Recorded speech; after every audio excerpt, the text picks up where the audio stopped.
ਸਤਨਾਮ ਸ੍ਰੀ ਵਾਹਿਗੁਰੂ ਸਾਹਿਬ ਜੀ।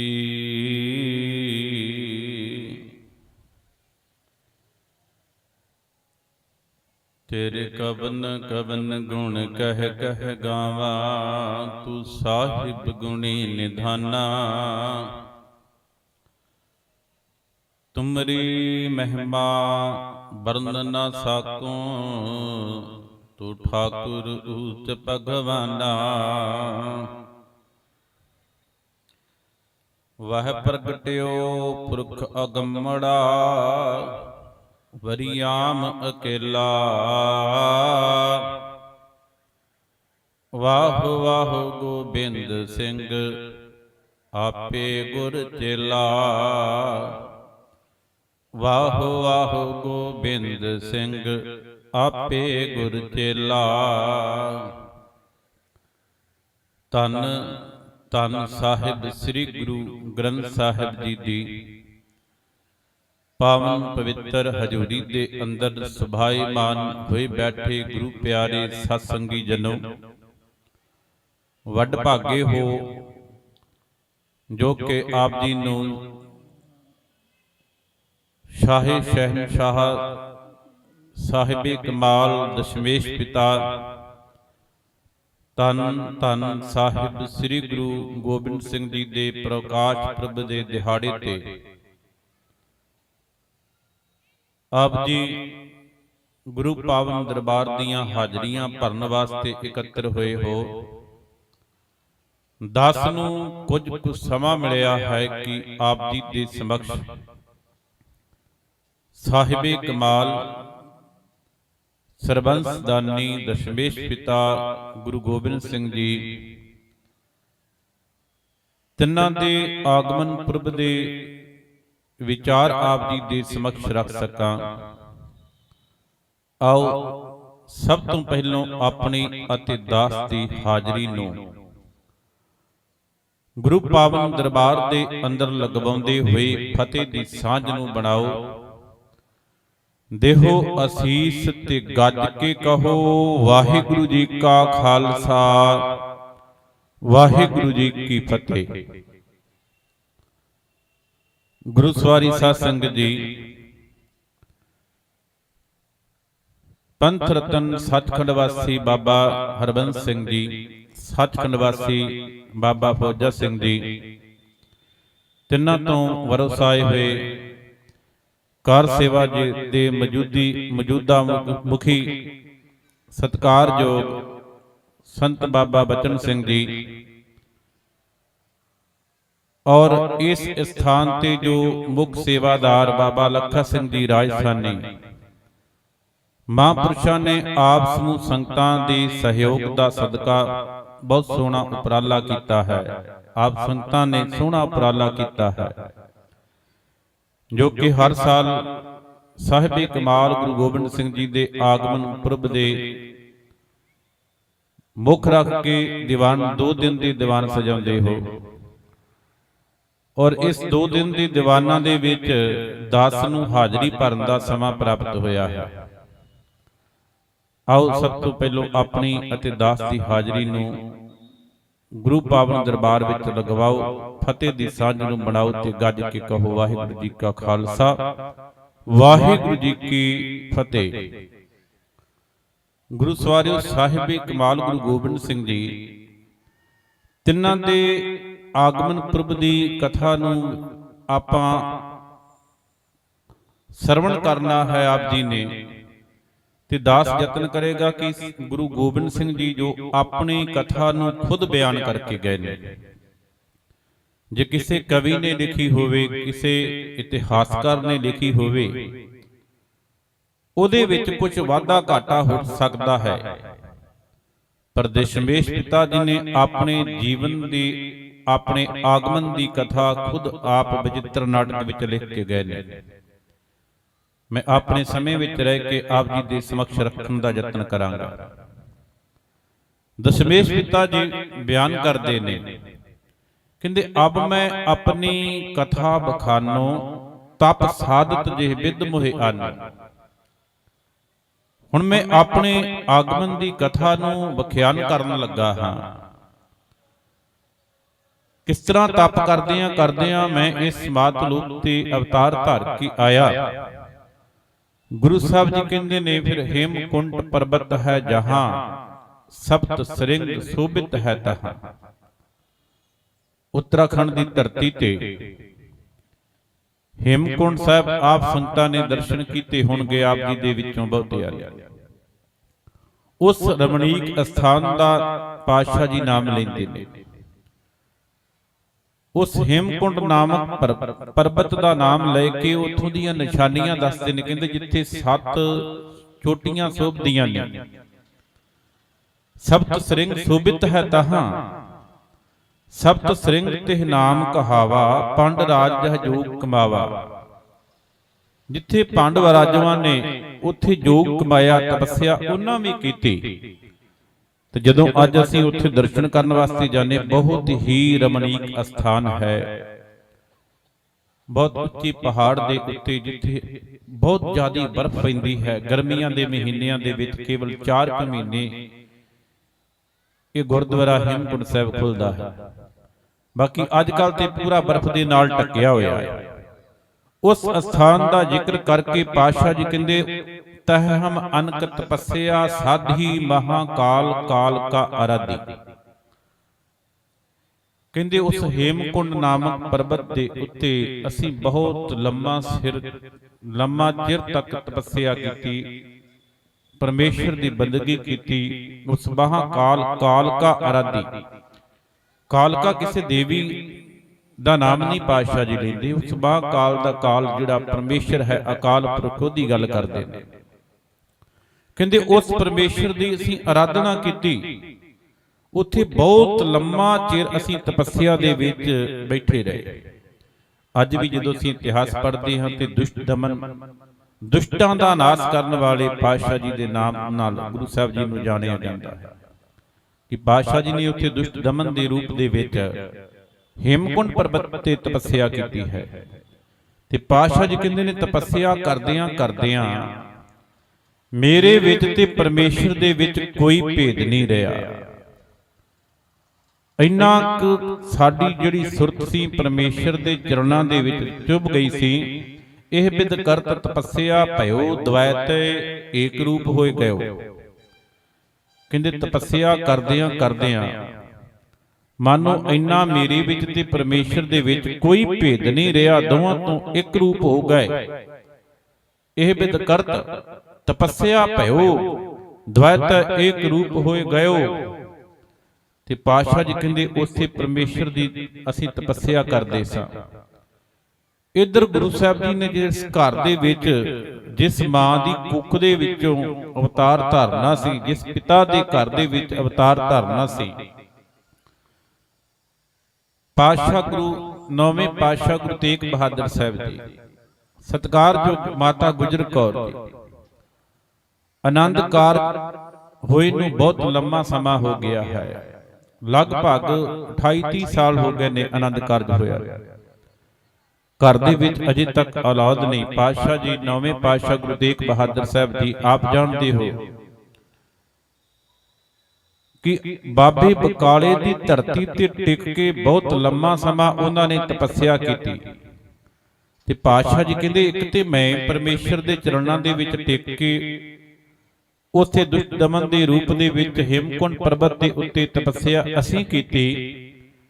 ਕੁਝ ਸਾਡੀ ਤਪੱਸਿਆ ਨੂੰ ਫਲ ਲੱਗਾ ਤੇ ਕੁਝ ਸਾਡੇ ਸਤਿਕਾਰਯੋਗ ਮਾਤਾ ਜੀ ਤੇ ਪਿਤਾ ਜੀ, ਉਹਨਾਂ ਦੀ ਵੀ ਬਹੁਤ ਵੱਡੀ ਤਪੱਸਿਆ ਸੀ। ਉਹ ਵੀ ਬਹੁਤ ਪਰਮੇਸ਼ਰ ਦੇ ਚਰਨਾਂ ਦੇ ਵਿੱਚ ਲਿਵ ਲਾ ਕੇ ਭਗਤੀ ਕਰਦੇ ਸਨ, ਬੰਦਗੀ ਕਰਦੇ ਸਨ।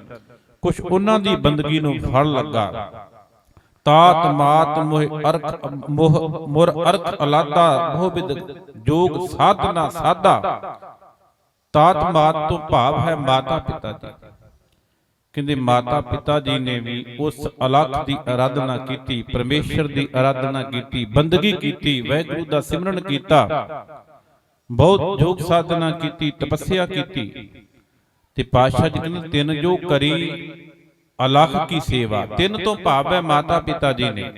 ਸਤਿਕਾਰਯੋਗ ਗੁਰੂ ਤੇਗ ਬਹਾਦਰ ਸਾਹਿਬ ਜੀ, ਮਾਤਾ ਗੁਜਰ ਕੌਰ ਜੀ, ਕਹਿੰਦਾ ਉਹਨਾਂ ਨੇ ਜੋ ਪਰਮੇਸ਼ਰ ਦੀ ਤਪੱਸਿਆ ਕੀਤੀ, ਸੇਵਾ ਕੀਤੀ, ਵਾਹਿਗੁਰੂ ਜੀ ਉਹਨਾਂ ਦੀ ਸੇਵਾ ਤੇ ਪ੍ਰਸੰਨ ਹੋਏ।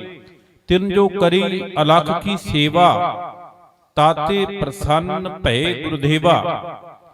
ਕਹਿੰਦੇ ਸਾਡੇ ਮਾਤਾ ਪਿਤਾ ਜੀ ਨੇ ਜੋ ਉਸ ਪਾਰ ਬ੍ਰਹਮ ਪਰਮੇਸ਼ਰ ਦੀ ਤਪੱਸਿਆ ਕੀਤੀ, ਸੇਵਾ ਕੀਤੀ, ਵਾਹਿਗੁਰੂ ਖੁਸ਼ ਹੋਏ। ਲੰਮਾ ਸਮਾਂ ਹੋ ਗਿਆ ਸੀ ਆਨੰਦ ਕਾਰਜ ਹੋਏ ਨੂੰ, ਘਰ ਦੇ ਵਿੱਚ ਔਲਾਦ ਨਹੀਂ।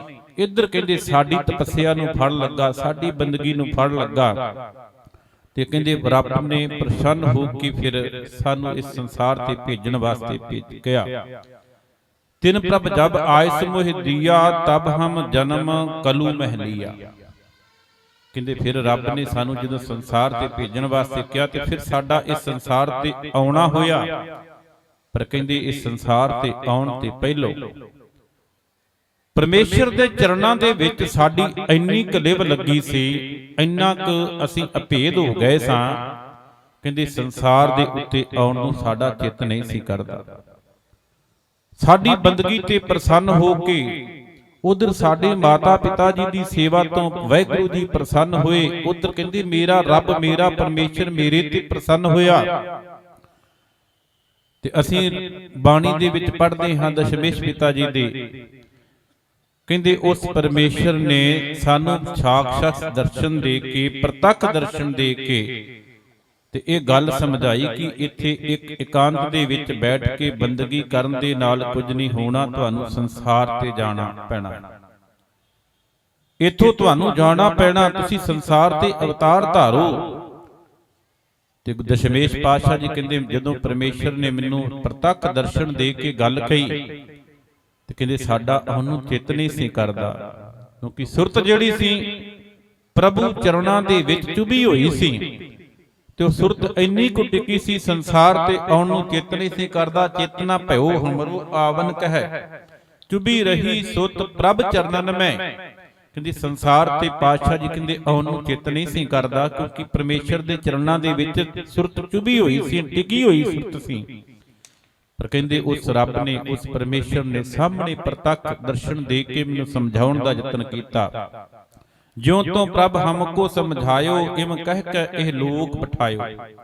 ਕਹਿੰਦੇ ਜਿਸ ਤਰ੍ਹਾਂ ਵੀ ਪਰਮੇਸ਼ਰ ਨੇ ਹੋ ਸਕਿਆ ਮੈਨੂੰ ਸਮਝਾਇਆ। ਜਦੋਂ ਮੈਂ ਕਿਹਾ ਨਾ ਮੇਰਾ ਚਿੱਤ ਨਹੀਂ ਕਰਦਾ ਸੰਸਾਰ ਤੇ ਜਾਣ ਵਾਸਤੇ, ਸਾਡੀ ਪਰਮੇਸ਼ਰ ਜੀ ਤੁਹਾਡੇ ਚਰਨਾਂ ਦੇ ਵਿੱਚ ਸੁਰਤ ਟਿਕੀ ਹੋਈ ਹੈ, ਬੜਾ ਆਨੰਦ ਬਣਿਆ ਹੋਇਆ ਹੈ। ਇੱਥੋਂ ਸੁਰਤ ਨੂੰ, ਟਿਕੀ ਹੋਈ ਸੁਰਤ ਨੂੰ ਛੱਡ ਕੇ ਤੇ ਸੰਸਾਰ ਤੇ ਜਾਣ ਨੂੰ ਸਾਡਾ ਤੇ ਰੱਬ ਜੀ ਦਿਲ ਚਿੱਤ ਹੀ ਨਹੀਂ ਕਰਦਾ। ਕਹਿੰਦੇ ਫਿਰ ਉਸ ਪਰਮੇਸ਼ਰ ਨੇ ਸਾਹਮਣੇ ਸਾਖਸ਼ਾਤ ਦਰਸ਼ਨ ਦੇ ਕੇ ਸਾਨੂੰ ਕਿਹਾ ਨਹੀਂ ਤੁਹਾਨੂੰ ਜਾਣਾ ਪਏਗਾ। ਫਿਰ ਉਹਨਾਂ ਨੇ ਇੱਕ ਮਾਣ ਬਖਸ਼ਿਆ, ਦਸ਼ਮੇਸ਼ ਪਿਤਾ ਜੀ ਨੂੰ ਇੱਕ ਵਡਿਆਈ ਦਿੱਤੀ। ਉਹ ਮਾਣ ਕੀ ਸੀ? ਜਦੋਂ ਆਪ ਕਿਸੇ ਖਾਸ ਕੰਮ ਵਾਸਤੇ ਕਿਸੇ ਨੂੰ ਭੇਜਦੇ ਹੋ ਤੇ ਆਪਣੇ ਕਿਸੇ ਖਾਸ ਪਰਿਵਾਰ ਦੇ ਮੈਂਬਰ ਨੂੰ ਭੇਜਦੇ ਹੋ। ਕੋਈ ਖਾਸ ਕੰਮ ਨਹੀਂ ਹੋਏਗਾ, ਚੰਗਾ ਜ਼ਰੂਰੀ ਕੰਮ ਨਹੀਂ ਹੋਏਗਾ ਤੇ ਮਾੜੇ ਮੋਟੇ ਕੰਮ ਵਾਸਤੇ ਤੁਸੀਂ ਕਈ ਵਾਰ ਆਪਣੇ ਘਰੋਂ ਨੌਕਰ ਨੂੰ ਵੀ ਭੇਜ ਦਿੰਦੇ ਹੋ। ਪਰ ਜਦੋਂ ਕੋਈ ਖਾਸ ਕੰਮ ਹੋਏਗਾ ਤੇ ਉੱਥੇ ਹਰ ਇੱਕ ਇਨਸਾਨ ਨੂੰ ਤੁਸੀਂ ਨਹੀਂ ਭੇਜੋਗੇ, ਆਪਣੇ ਕਿਸੇ ਖਾਸ ਰਿਸ਼ਤੇਦਾਰ ਨੂੰ, ਖਾਸ ਪਰਿਵਾਰ ਦੇ ਮੈਂਬਰ ਨੂੰ, ਆਪਣੇ ਕਿਸੇ ਖਾਸ ਨੂੰ ਭੇਜੋਗੇ। ਇੱਥੇ ਦਸ਼ਮੇਸ਼ ਪਾਤਸ਼ਾਹ ਜੀ ਕਹਿੰਦੇ ਨੇ ਉਸ ਵੇਲੇ ਪਰਮੇਸ਼ਰ ਨੇ ਸਾਨੂੰ ਸਮਝਾਇਆ, ਸਮਝਾ ਕੇ ਬੜਾ ਮਾਣ ਤੇ ਵਡਿਆਈ ਦਿੱਤੀ। ਮੈਂ ਕਿਹਾ ਮੇਰਾ ਜਾਣ ਨੂੰ ਚਿੱਤ ਨਹੀਂ ਕਰਦਾ। ਪਾਤਸ਼ਾਹ ਜੀ ਸੁਰਤ ਤੁਹਾਡੇ ਚਰਨਾਂ ਦੇ ਵਿੱਚ ਟਿਕੀ ਹੋਈ ਹੈ। ਤੇ ਕਹਿੰਦੇ ਉਸ ਅਕਾਲ ਪੁਰਖ ਨੇ ਫਿਰ ਉੱਥੇ ਮਾਣ ਬਖਸ਼ਿਆ। ਕਹਿੰਦੇ ਮੈਂ ਆਪਣਾ ਸੁਤ ਤੋਹੀ ਨਿਵਾਜਾ, ਪੰਥ ਪਰਚੁਰ ਕਰਬੇ ਕੋ ਸਾਜਾ। ਕਹਿੰਦੇ ਮੈਂ ਤੈਨੂੰ ਆਪਣੇ ਪੁੱਤ ਦਾ ਦਰਜਾ ਦੇ ਕੇ ਕਿਸੇ ਖਾਸ ਕੰਮ ਵਾਸਤੇ ਭੇਜਣਾ ਚਾਹੁੰਦਾ। ਜਦੋਂ ਪੁੱਤ ਦਾ ਦਰਜਾ ਦਿੱਤਾ, ਪੁੱਤ ਦੀ ਵਡਿਆਈ ਦਿੱਤੀ, ਪੁੱਤਰ ਵਾਲਾ ਮਾਣ ਬਖਸ਼ਿਆ। ਮੈਂ ਆਪਣਾ ਸੁਤ ਤੋਹੀ ਨਿਵਾਜਾ, ਪੰਥ ਪਰਚੁਰ ਕਰਬੇ ਕੋ ਸਾਜਾ। ਕਹਿੰਦੇ ਤੁਸੀਂ ਕਿਸੇ ਖਾਸ ਪੰਥ ਦੀ ਸਿਰਜਣਾ ਕਰਨ ਵਾਸਤੇ ਤੁਹਾਨੂੰ ਭੇਜਣਾ ਹੈ, ਇਸ ਕਰਕੇ ਕੰਮ ਖਾਸ ਹੈ ਤੇ ਮੈਂ ਤੁਹਾਨੂੰ ਪੁੱਤਰ ਦਾ ਦਰਜਾ ਦੇ ਕੇ ਭੇਜਣਾ ਚਾਹੁੰਦਾ। ਜਦੋਂ ਇੰਨਾ ਕੁ ਪਿਆਰ ਦੇ ਨਾਲ ਪਰਮੇਸ਼ਰ ਨੇ ਮਾਣ ਬਖਸ਼ਿਆ, ਪੁੱਤਰ ਦਾ ਦਰਜਾ ਦਿੱਤਾ ਕਿ ਮੈਂ ਤੁਹਾਨੂੰ ਆਪਣਾ ਪੁੱਤਰ ਬਣਾ ਕੇ ਭੇਜਦਾ। ਤੇ ਦਸ਼ਮੇਸ਼ ਪਾਤਸ਼ਾਹ ਜੀ ਕਹਿੰਦੇ ਨੇ ਮੈਂ ਹੱਥ ਜੋੜ ਕੇ ਫਿਰ ਪਰਮੇਸ਼ਰ ਦੇ ਸਾਹਮਣੇ ਹੱਥ ਜੋੜ ਕੇ ਸਿਰ ਨਵਾ ਕੇ ਖਲੋ ਗਿਆ ਤੇ ਖਲੋ ਕੇ ਫਿਰ ਮੈਂ ਬੇਨਤੀ ਕੀਤੀ, ਠਾੜ ਭਇਓ ਮੈਂ ਜੋਰ ਕਰ, ਬਚਨ ਕਹਾ ਸਿਰ ਨਿਆਏ, ਪੰਥ ਚਲੈ ਤਬ ਜਗਤ ਮੈਂ, ਜਬ ਤੁਮ ਕਰਹੁ ਸਹਾਈ। ਪਾਤਸ਼ਾਹ ਜੀ, ਜਿਸ ਪੰਥ ਦੀ ਸਿਰਜਣਾ ਕਰਨ ਵਾਸਤੇ ਆਪ ਮੈਨੂੰ ਭੇਜਣਾ ਚਾਹੁੰਦੇ ਹੋ, ਰੱਬ ਜੀ ਕੰਮ ਬਹੁਤ ਵੱਡਾ ਹੈ, ਜ਼ਿੰਮੇਵਾਰੀ ਬਹੁਤ ਵੱਡੀ ਦੇ ਕੇ ਭੇਜ ਰਹੇ ਹੋ, ਪ੍ਰਮਾਣ ਵੀ ਤੁਸੀਂ ਬਹੁਤ ਵੱਡਾ ਦੇ ਕੇ ਭੇਜ ਰਹੇ ਹੋ, ਪੁੱਤਰ ਦਾ ਦਰਜਾ ਦੇ ਕੇ ਭੇਜ ਰਹੇ ਹੋ, ਕੰਮ ਵੱਡੇ ਵਾਸਤੇ ਭੇਜਣ ਲੱਗੇ ਹੋ। ਇਹ ਵੱਡਾ ਕੰਮ ਇਸ ਤਰ੍ਹਾਂ ਸਿਰੇ ਨਹੀਂ ਚੜ ਸਕਦਾ, ਇਹ ਕੰਮ ਸਿਰੇ ਤਾਂ ਚੜੇਗਾ ਜਦੋਂ ਤੁਸੀਂ ਸਹਾਇਤਾ ਕਰੋਗੇ।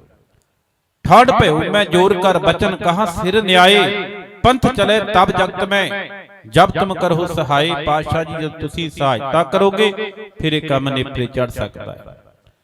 ਦਸ਼ਮੇਸ਼ ਪਿਤਾ ਜੀ ਦੇ ਸਤਿਕਾਰਯੋਗ ਮਾਤਾ ਗੁਜਰ ਕੌਰ ਤੇ ਪਿਤਾ ਜੀ ਗੁਰੂ ਤੇਗ ਬਹਾਦਰ ਸਾਹਿਬ ਜੀ ਨਾਲ ਸਿੱਖ ਨੇ ਥਾਂ ਥਾਂ ਤੇ ਭ੍ਰਮਣ ਕਰਦੇ ਹੋਏ, ਸੰਗਤਾਂ ਨੂੰ ਤਾਰਦੇ ਹੋਏ ਗੁਰੂ ਤੇਗ ਬਹਾਦਰ ਪਾਤਸ਼ਾਹ ਜੀ ਸਿੱਖਾਂ ਸਮੇਤ ਪਰਿਵਾਰ ਸਮੇਤ ਤ੍ਰਿਵੇਣੀ ਪ੍ਰਯਾਗਰਾਜ ਧਰਤੀ ਤੇ ਪਹੁੰਚਦੇ ਨੇ।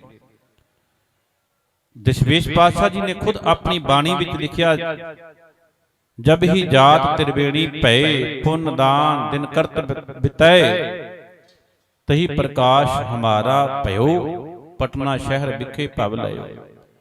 ਕਹਿੰਦੇ ਜਦੋਂ ਪੁੰਨ ਦਾਨ ਕਰਦੇ ਹੋਏ, ਜੀਵਾਂ ਨੂੰ ਤਾਰਦੇ ਹੋਏ ਸਾਡੇ ਮਾਤਾ ਜੀ ਪਿਤਾ ਜੀ ਤ੍ਰਿਵੇਣੀ ਪ੍ਰਯਾਗਰਾਜ ਧਰਤੀ ਤੇ ਪਹੁੰਚੇ, ਕਹਿੰਦੇ ਉੱਥੇ ਮਾਂ ਦੇ ਗਰਭ ਦੇ ਵਿੱਚ ਸਾਡਾ ਪ੍ਰਕਾਸ਼ ਹੋਇਆ। ਉੱਥੇ ਮਾਤਾ ਦੇ ਗਰਭ ਦੇ ਵਿੱਚ ਅਸੀਂ ਆ ਕੇ ਸਥਾਨ ਪ੍ਰਾਪਤ ਕੀਤਾ, ਉੱਥੇ ਅਸੀਂ ਮਾਤਾ ਦੇ ਗਰਭ ਵਿੱਚ ਸਾਡਾ ਨਿਵਾਸ ਹੋਇਆ। ਤੇ ਕਹਿੰਦੇ ਪਟਨਾ ਸ਼ਹਿਰ ਵਿਖੇ ਭਵ ਲਇਓ। ਪਟਨੇ ਦੀ ਧਰਤੀ ਤੇ ਆਪ ਸੰਗਤਾਂ ਜਾਣਦੇ ਹੋ, ਉਸ ਸਾਲਸਰਾਏ ਜੋਹਰੀ ਦੀ ਹਵੇਲੀ ਜਿੱਥੇ ਅੱਜ ਕੱਲ ਆਪ ਦਰਸ਼ਨ ਕਰਦੇ ਹੋ, ਤਖਤ ਪਟਨਾ ਸਾਹਿਬ, ਹਰਮੰਦਰ ਸਾਹਿਬ ਪਟਨਾ ਸਾਹਿਬ ਆਪ ਦਰਸ਼ਨ ਕਰਦੇ ਹੋ, ਉਸ ਅਸਥਾਨ ਤੇ ਕਦੇ ਸਾਲਸਰਾਏ ਜੋਹਰੀ ਨੇ ਗੁਰੂ ਨਾਨਕ ਪਾਤਸ਼ਾਹ ਜੀ ਨੂੰ ਬੇਨਤੀ ਕੀਤੀ ਸੀ, ਪਾਤਸ਼ਾਹ ਜੀ ਸੇਵਕ ਦੇ ਗ੍ਰਹਿ ਵਿਖੇ ਟਿਕੋ, ਮੈਂ ਚਾਹੁੰਦਾ ਤੁਸੀਂ ਕੁਝ ਸਮਾਂ ਇੱਥੇ ਟਿਕ ਕੇ ਮੇਰੇ ਘਰ ਰਹੋ।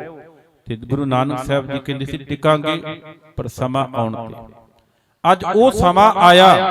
ਦਸ਼ਮੇਸ਼ ਪਿਤਾ ਜੀ ਨੇ ਉੱਥੇ ਅਵਤਾਰ ਧਾਰਨਾ ਹੈ। ਗੁਰੂ ਤੇਗ ਬਹਾਦਰ ਸਾਹਿਬ ਜੀ ਆਪਣੇ ਪਰਿਵਾਰ ਨੂੰ ਇੱਥੇ ਟਿਕਾ ਕੇ ਤੇ ਆਪ ਚਲੇ ਗਏ ਨੇ ਆਸਾਮ ਵੱਲ ਸੰਗਤਾਂ ਨੂੰ ਤਾਰਨ ਵਾਸਤੇ। ਇੱਧਰ ਫਿਰ ਉਹ ਸਮਾਂ ਆਇਆ ਜਦੋਂ ਸਾਹਿਬਜ਼ਾਦੇ ਨੇ ਅਵਤਾਰ ਧਾਰਨਾ ਸੀ ਤੇ ਗੁਰੂ ਤੇਗ ਬਹਾਦਰ ਪਾਤਸ਼ਾਹ ਜੀ ਆਪਣੇ ਪਰਿਵਾਰ ਦੀ ਜ਼ਿੰਮੇਵਾਰੀ ਭਾਈ ਦਿਆਲਾ ਜੀ ਇਹਨਾਂ ਨੂੰ ਦੇਖ ਕੇ, ਮਾਮਾ ਕਿਰਪਾਲ ਦਾਸ ਜੀ ਸੀ, ਇਹਨਾਂ ਨੂੰ ਦੇਖ ਕੇ ਸਾਰੀ ਸਮਝਾ ਕੇ ਪਰਿਵਾਰ ਦੀ ਜ਼ਿੰਮੇਵਾਰੀ ਤੇ ਸੰਗਤਾਂ ਨੂੰ ਇੰਨੀ ਕੁ ਵੱਡ ਕਹਿ ਕੇ ਗਏ ਸੀ ਕਿ ਭਾਈ ਦਿਆਲਾ ਜੀ ਦਾ ਕਹਿਆ ਹੋਇਆ ਸਾਡਾ ਕਹਿਆ ਮੰਨਣਾ। ਇੰਨੀ ਵਡਿਆਈ ਭਾਈ ਦਿਆਲਾ ਜੀ ਨੂੰ ਗੁਰੂ ਤੇਗ ਬਹਾਦਰ ਪਾਤਸ਼ਾਹ ਜੀ ਦੇਖ ਕੇ ਗਏ। ਉਧਰ ਉਹ ਦਿਨ ਆਇਆ ਪੋਹ ਸੁਦੀ ਸਪਤਮੀ, ਸੰਮਤ 1723 ਵਾਲਾ ਦਿਨ ਆਇਆ, ਸ਼ਨੀਚਰ ਤੇ ਐਤਵਾਰ ਦੀ ਰਾਤ ਹੈ ਤੇ ਦਸ਼ਮੇਸ਼ ਪਾਤਸ਼ਾਹ ਜੀ ਦਾ ਆਗਮਨ ਹੋਣ ਲੱਗਾ। ਦਸ਼ਮੇਸ਼ ਪਾਤਸ਼ਾਹ ਜੀ ਆਏ ਨੇ ਘਰ ਦੇ ਵਿੱਚ, ਮਾਤਾ ਜੀ ਨੇ, ਮਾਤਾ ਨਾਨਕੀ ਜੀ ਉਹ ਘਰ ਦੇ ਵਿੱਚ ਨੇ, ਮਾਮਾ ਕਿਰਪਾਲ ਦਾਸ ਜੀ ਨੇ, ਭਾਈ ਦਿਆਲਾ ਜੀ ਨੇ।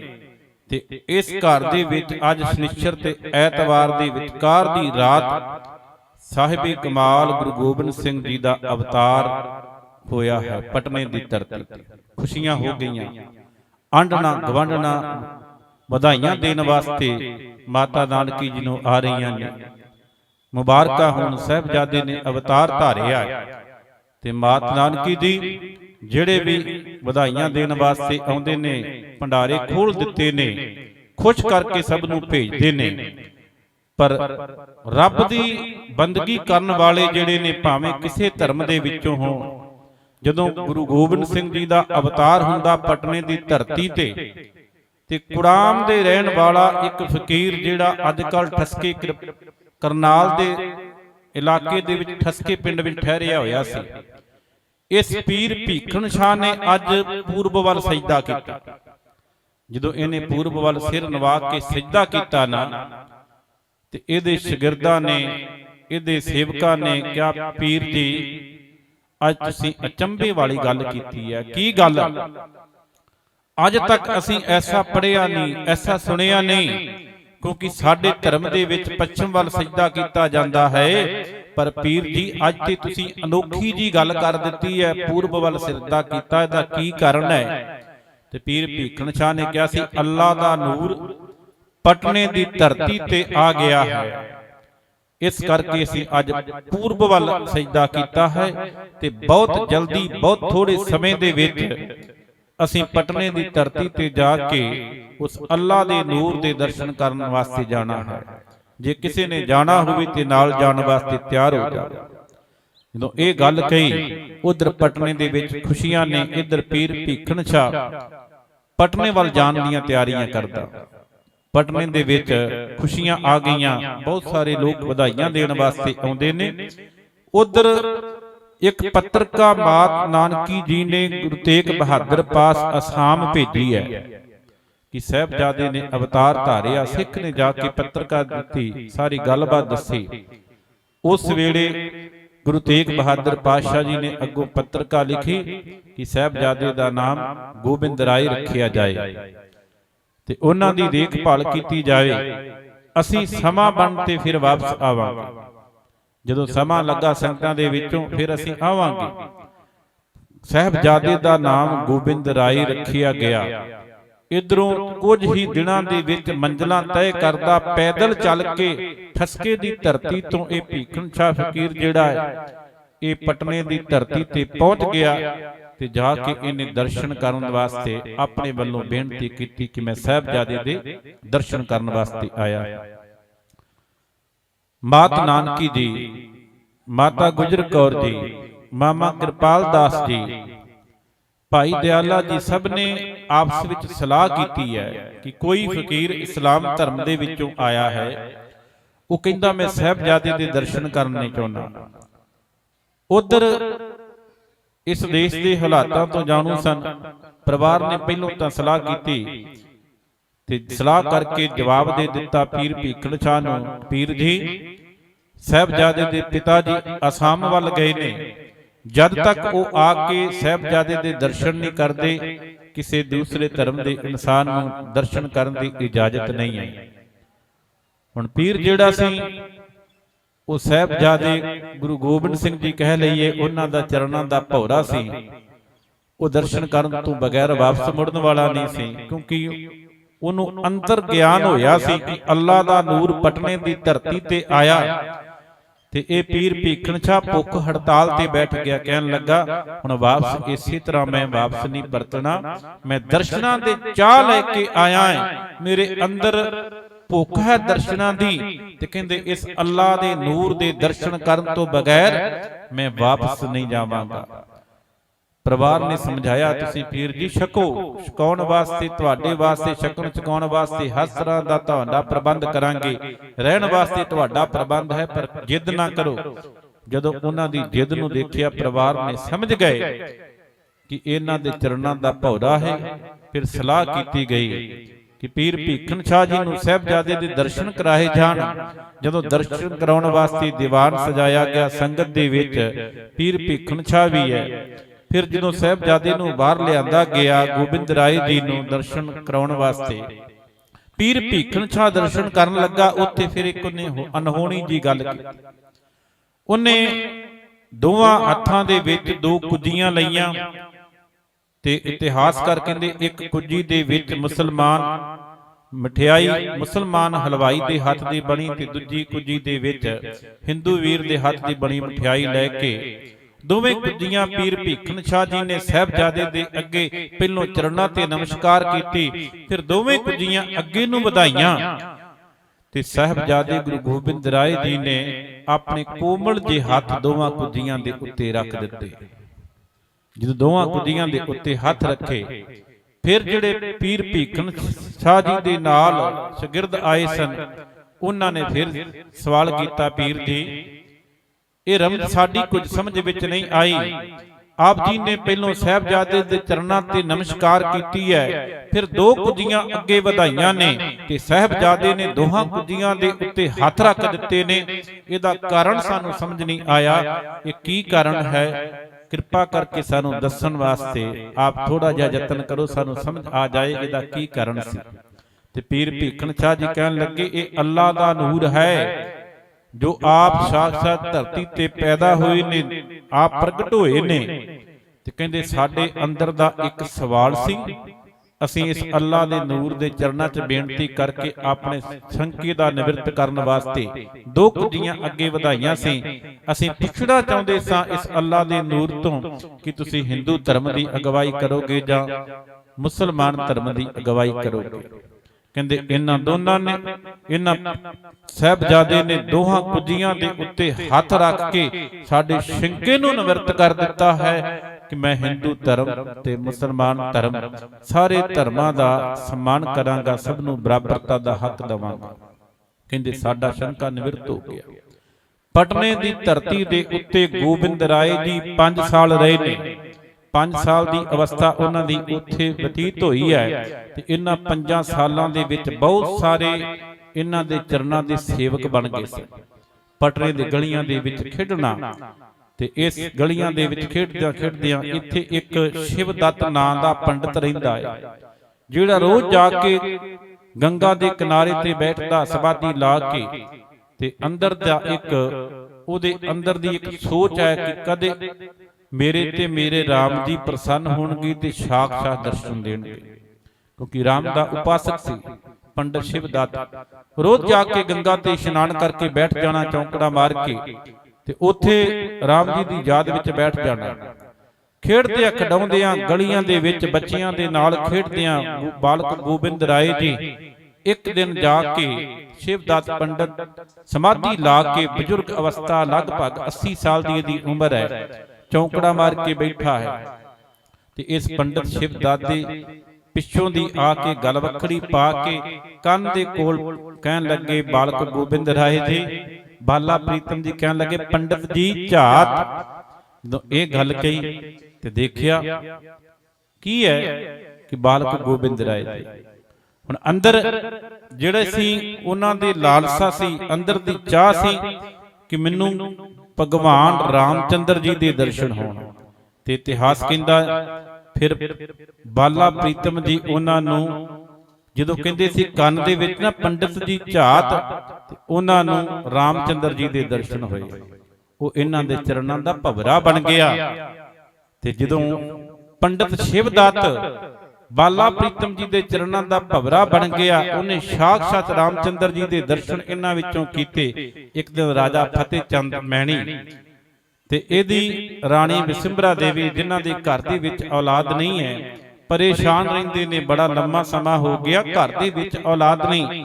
ਇੱਕ ਦਿਨ ਪੰਡਤ ਸ਼ਿਵਦੱਤ ਨੂੰ ਆਪਣੇ ਘਰ ਬੁਲਾ ਕੇ ਕਹਿਣ ਲੱਗੇ, ਪੰਡਤ ਜੀ ਤੁਸੀਂ ਭਗਵਾਨ ਦੇ ਉਪਾਸਕ ਹੋ, ਕਦੀ ਸਾਡੇ ਵਾਸਤੇ ਵੀ ਅਰਦਾਸ ਬੇਨਤੀ ਕਰੋ, ਸਾਡੇ ਘਰ ਨੂੰ ਵੀ ਭਾਗ ਲੱਗਣ, ਸਾਡੇ ਘਰ ਵੀ ਪੁੱਤਰ ਦੀ ਦਾਤ ਪ੍ਰਾਪਤ ਹੋਵੇ। ਤੇ ਪੰਡਤ ਸ਼ਿਵਦੱਤ ਕਹਿੰਦਾ, ਕਿਸ ਭਗਵਾਨ ਦੇ ਅੱਗੇ ਅਰਦਾਸ ਕਰਾਂ? ਭਗਵਾਨ ਸਾਖਸ਼ਾਤ ਬਾਲਾ ਪ੍ਰੀਤਮ ਦੇ ਰੂਪ ਵਿੱਚ ਤੁਹਾਡੀਆਂ ਗਲੀਆਂ ਦੇ ਵਿੱਚ ਰੋਜ਼ ਖੇਡਦਾ ਜੇ, ਉਹਨਾਂ ਦੇ ਚਰਨਾਂ ਦੇ ਵਿੱਚ ਅਰਦਾਸ ਕਰੋ। ਕਹਿਣ ਲੱਗੇ, ਕੌਣ ਬਾਲਾ ਪ੍ਰੀਤਮ? ਕਹਿਣ ਲੱਗੇ, ਗੁਰੂ ਤੇਗ ਬਹਾਦਰ ਪਾਤਸ਼ਾਹ ਜੀ ਦੇ ਸਾਹਿਬਜ਼ਾਦੇ ਬਾਲਾ ਪ੍ਰੀਤਮ ਗੋਬਿੰਦ ਰਾਏ ਜੀ, ਉਹ ਸਾਖਸ਼ਾਤ ਭਗਵਾਨ ਨੇ। ਉਹਨਾਂ ਨੇ ਮੈਨੂੰ ਰਾਮਚੰਦਰ ਜੀ ਦੇ ਉਹਨਾਂ ਦੇ ਵਿੱਚੋਂ ਝਲਕ ਪੈਂਦੀ ਹੈ, ਉਹਨਾਂ ਦੀ ਯਾਦ ਵਿੱਚ ਬੈਠੋ, ਇੱਕ ਦਿਨ ਤੁਹਾਡੀਆਂ ਝੋਲੀਆਂ ਰਹਿਮਤਾਂ ਦੇ ਨਾਲ ਭਰ ਦੇਣਗੇ, ਤੁਹਾਡੇ ਪੁੱਤਰ ਦੀ ਦਾਤ ਵੀ ਤੁਹਾਨੂੰ ਮਿਲ ਜਾਏਗੀ। ਰਾਜਾ ਫਤਿਹ ਚੰਦ ਮੈਣੀ ਦੀ ਰਾਣੀ ਤੇ ਇਹ ਰੋਜ਼ ਬੈਠਦੇ ਨੇ ਬਾਲਾ ਪ੍ਰੀਤਮ ਦੀ ਯਾਦ ਵਿੱਚ। ਇੱਕ ਦਿਨ ਸਬੱਬ ਬਣਿਆ, ਬਾਲਾ ਪ੍ਰੀਤਮ ਜੀ ਗਲੀ ਦੇ ਵਿੱਚ ਖੇਡਦੇ ਪਏ ਸਨ, ਇਹਨਾਂ ਦੀ ਬੌਲ ਖਿੱਦੋ ਇਹਨਾਂ ਦੇ ਘਰ ਡਿੱਗਾ। ਤੇ ਬਾਲਾ ਪ੍ਰੀਤਮ ਜੀ ਆਏ, ਆ ਕੇ ਦੇਖਿਆ ਰਾਣੀ ਵਿਸ਼ੰਬਰਾ ਦੇਵੀ ਬੈਠੀ ਚੌਂਕੜੀ ਮਾਰ ਕੇ, ਤੇ ਆ ਕੇ ਗੋਦੀ ਦੇ ਵਿੱਚ ਬੈਠ ਕੇ ਕਹਿਣ ਲੱਗੇ, ਮਾਂ। ਜਦੋਂ ਮਾਂ ਸ਼ਬਦ ਇਸ ਰਾਣੀ ਨੇ ਸੁਣਿਆ, ਅੱਖਾਂ ਖੋਲ ਕੇ ਵੇਖਿਆ ਤੇ ਬਾਲਾ ਪ੍ਰੀਤਮ ਆਪਣੀ ਗੋਦ ਵਿੱਚ ਬੈਠਾ ਦੇਖਿਆ। ਕਹਿਣ ਲੱਗੇ, ਮਾਂ ਮੈਂ ਆ ਗਿਆ ਹਾਂ, ਭੁੱਖ ਲੱਗੀ ਹੈ, ਕੁਛ ਖਵਾ। ਤੇ ਕਹਿੰਦੇ ਉਸ ਵੇਲੇ ਫਿਰ ਇਸ ਰਾਜਾ ਫਤਿਹ ਚੰਦ ਮੈਣੀ ਦੀ ਰਾਣੀ ਨੇ ਆਪਣੇ ਘਰੋਂ ਛੋਲੇ ਤੇ ਪੂੜੀਆਂ ਖਵਾਈਆਂ। ਕਹਿਣ ਲੱਗੀ ਪੁੱਤਰ ਦੀ ਦਾਤ, ਕਹਿਣ ਲੱਗੇ ਮਾਂ ਮੈਂ ਤੇਰਾ ਪੁੱਤਰ ਹਾਂ, ਅੱਜ ਤੋਂ ਤੇਰੇ ਪੁੱਤਰ ਮੈਂ ਹਾਂ ਅੱਜ ਤੋਂ, ਤੂੰ ਸਦਾ ਮੈਨੂੰ ਯਾਦ ਕਰੀ, ਮੈਂ ਰੋਜ਼ ਤੇਰੇ ਘਰ ਪੁੱਤ ਬਣ ਕੇ ਤੇਰੀ ਗੋਦ ਵਿੱਚ ਖੇਡਾਂਗਾ। 5 ਸਾਲ ਬਤੀਤ ਕਰਕੇ ਫਿਰ ਸਮਾਂ ਬਣਿਆ, ਆਨੰਦਪੁਰ ਸਾਹਿਬ ਨੂੰ ਚੱਲਣ ਲੱਗੇ, ਜਿਸ ਪਟਨੇ ਦੇ ਵਿੱਚ ਖੁਸ਼ੀਆਂ ਸਨ, ਜਿੱਥੇ ਰਹੀਮ ਬਖਸ਼ ਕਰੀਮ ਬਖਸ਼ ਵਰਗੇ ਗੁਰੂ ਦੇ ਸਿੱਖ ਬਣੇ ਸਨ। ਸਾਰਿਆਂ ਦੇ ਚਿਹਰਿਆਂ ਦੇ ਉੱਤੇ ਉਦਾਸੀ ਸੀ, ਕਿਉਂਕਿ ਅੱਜ ਬਾਲਾ ਪ੍ਰੀਤਮ ਉਸ ਪਟਨੇ ਦੀ ਰੌਣਕਾਂ ਜਿਹੜੀਆਂ ਸੀ ਅੱਜ ਆਨੰਦਪੁਰ ਵੱਲ ਜਾਣ ਵਾਸਤੇ ਤਿਆਰ ਹੋਈਆਂ ਸਨ। ਤੇ ਬਾਲਾ ਪ੍ਰੀਤਮ ਜੀ ਨੇ ਸਾਰਿਆਂ ਨੂੰ ਇਕੱਤਰ ਕਰਕੇ ਕਿਸੇ ਨੂੰ ਕਿਹਾ ਤੁਸੀਂ ਅੰਮ੍ਰਿਤ ਵੇਲੇ ਬੈਠ ਕੇ ਤੇ ਜਪਜੀ ਸਾਹਿਬ ਜੀ ਦਾ ਪਾਠ ਪੜਿਆ ਜੀ, ਤੁਹਾਨੂੰ ਮੇਰੇ ਦਰਸ਼ਨ ਹੋਣਗੇ। ਕਿਸੇ ਨੂੰ ਕਿਹਾ ਕਿ ਤੁਸੀਂ ਪੰਡਿਤ ਸ਼ਿਵਦੱਤ ਜੀ ਨੂੰ ਕਿਹਾ ਤੁਸੀਂ ਰੋਜ਼ ਨੇਮ ਬਣਾ ਕੇ ਗੰਗਾ ਤੇ ਜਾਇਆ ਜੇ, ਤੁਹਾਨੂੰ ਸਾਡੀ ਰਾਤ ਮਿਲੇਗੀ, ਤੁਹਾਨੂੰ ਅਸੀਂ ਦਰਸ਼ਨ ਦੇਵਾਂਗੇ। ਉਧਰ ਰਾਜਾ ਫਤਿਹ ਚੰਦ ਮੈਣੀ ਦੀ ਰਾਣੀ ਨੂੰ ਕਿਹਾ ਮਾਂ ਤੂੰ ਆਪਣੇ ਘਰਾਂ ਦੇ ਵਿੱਚ ਬੈਠ ਕੇ ਨਿਤ ਸਾਨੂੰ ਯਾਦ ਕਰੀ, ਨਿਤ ਪ੍ਰਸ਼ਾਦ ਸਾਡੇ ਵਾਸਤੇ ਤਿਆਰ ਕਰਕੇ ਬੱਚਿਆਂ ਵਿੱਚ ਵਰਤਾਈ, ਉਸ ਬੱਚਿਆਂ ਵਿੱਚ ਮੈਂ ਤੇਰਾ ਪ੍ਰਸ਼ਾਦ ਛਕਣ ਵਾਸਤੇ ਆਵਾਂਗਾ। ਅਗਲਾ ਇਤਿਹਾਸ ਸਾਹਿਬ ਦੇ ਕਮਾਲ ਗੁਰੂ ਗੋਬਿੰਦ ਸਿੰਘ ਜੀ ਦਾ ਬਹੁਤ ਲੰਮਾ ਇਤਿਹਾਸ ਹੈ, ਸਮਾਂ ਬਹੁਤ ਸੀਮਿਤ ਹੈ। ਬਹੁਤ ਹੀ ਸਤਿਕਾਰਯੋਗ ਪੰਥ ਦੇ ਮਹਾਨ ਸ਼ਖਸੀਅਤ, ਮਹਾਨ ਵਿਦਵਾਨ ਕਵੀਸ਼ਰ ਗਿਆਨੀ ਗੁਰਭੇਜ ਸਿੰਘ ਜੀ ਜੌਲ ਸਟੇਜ ਤੇ ਆ ਚੁੱਕੇ ਨੇ। ਹੁਣ ਮੈਂ ਬਹੁਤਾ ਸਮਾਂ ਨਾ ਲਵਾਂ, ਸਮੇਂ ਦੀ ਸਮਾਪਤੀ ਹੈ। ਆਪ ਸੰਗਤਾਂ ਦਾ ਧੰਨਵਾਦ ਜਿਨ੍ਹਾਂ ਨੇ ਸਮਾਂ ਦੇ ਕੇ ਨਿਵਾਜਿਆ, ਇਕਾਗਰਤਾ ਨਾਲ ਵਿਚਾਰਾਂ ਸ਼ਰਵਣ ਕੀਤੀਆਂ। ਮਹਾਂਪੁਰਸ਼ਾਂ ਦਾ ਧੰਨਵਾਦ ਜਿਨ੍ਹਾਂ ਨੇ ਸਮਾਂ ਦੇ ਕੇ ਆਪ ਸੰਗਤਾਂ ਦੇ ਦਰਸ਼ਨ ਕਰਵਾਏ ਨੇ, ਕਿਉਂਕਿ ਗੁਰਦੁਆਰਾ ਨਾਨਕਪੁਰੀ ਟਾਂਡਾ ਸਾਹਿਬ ਵਿਖੇ ਦਾਸ ਕਥਾ ਦੀ ਹਾਜ਼ਰੀ ਹੈ, ਉੱਥੇ ਸਟੇਜ ਸਕੱਤਰ ਦੀ ਡਿਊਟੀ ਵੀ ਮਹਾਂਪੁਰਸ਼ਾਂ ਨੇ ਸੇਵਾ ਬਖਸ਼ੀ ਹੈ। ਆਪ ਸੰਗਤਾਂ ਦਾ ਬਹੁਤ ਬਹੁਤ ਧੰਨਵਾਦ। ਆਪ ਜੀ ਨੇ ਗੁਰਬਾਣੀ ਦੇ ਇਤਿਹਾਸ ਦੇ ਸਤਿਕਾਰ ਵਿੱਚ ਪਾਇਆ, ਅਰਦਾਸ ਕਰਾਈ। ਦਾਸ ਤੋਂ ਉਪਰੰਤ ਗਿਆਨੀ ਗੁਰਭੇਜ ਸਿੰਘ ਜੀ ਜੌਹਲ ਦਾ ਕਵੀਸ਼ਰੀ ਜਥਾ ਠੀਕ 12 ਵਜੇ ਨੇ 1 ਵਜੇ ਤੱਕ ਆਪ ਜੀ ਨੂੰ ਗੁਰੂ ਜਸ ਸੁਣਾ ਕੇ ਨਿਹਾਲ ਕਰਨਗੇ। ਇਹਨਾਂ ਤੋਂ ਉਪਰੰਤ ਬਹੁਤ ਹੀ ਸਤਿਕਾਰਯੋਗ ਸੰਤ ਬਾਬਾ ਲਖਬੀਰ ਸਿੰਘ ਜੀ ਰਤਵਾੜਾ ਸਾਹਿਬ ਵਾਲੇ, ਉਹ ਆਪ ਜੀ ਨੂੰ 1 ਵਜੇ ਤੋਂ ਲਾ ਕੇ ਗੁਰਬਾਣੀ ਵਿਚਾਰਾਂ, ਗੁਰਬਾਣੀ ਕੀਰਤਨ, ਰੂਹਾਨੀ ਕੀਰਤਨ ਦੇ ਨਾਲ ਜੋੜਨਗੇ। ਆਓ ਸਮੇਂ ਦੀ ਸਮਾਪਤੀ ਹੈ, ਹੋਈਆਂ ਭੁੱਲਾਂ ਦੀ ਖਿਮਾ ਬਖਸ਼ਣੀ, ਗੱਜ ਕੇ ਕਹੋ ਵਾਹਿਗੁਰੂ ਜੀ ਕਾ ਖਾਲਸਾ, ਵਾਹਿਗੁਰੂ ਜੀ ਕੀ ਫਤਿਹ।